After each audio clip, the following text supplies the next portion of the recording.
صباح الخير يا حبايبي، أنا عملت شوية رياضة سريعة كده ويلا نجري بقى على المطبخ. تعالوا شوفوا معايا اليميش الحلو ده، ماما بعتتهولي امبارح، يا حلاوة التين والقمر الدين. هنقطع السلطة. أنا بعشق السلطة دي قوي، وأكيد كلكم عارفين المكونات.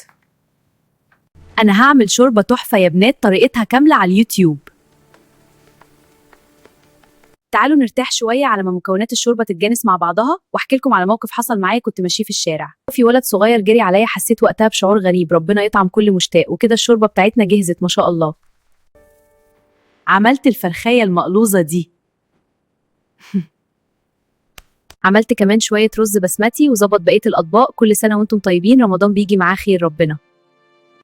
صح النوم يا قمر، قاعد لوحدك ليه يا بطل؟ مستنيكي تخلصي يا حبيبتي عشان اقوم اساعدك في رص السفره. طعمه تحفه لذيذ قوي، بقيتي طباخه شاطره يا ساندي. بلف هنا يا حبيبي، لازم ابقي شاطرة عشان ما تبصش بره. وده كان يومنا النهارده. وتنسوش تشتركوا في قناتنا على اليوتيوب. سلام. سلام.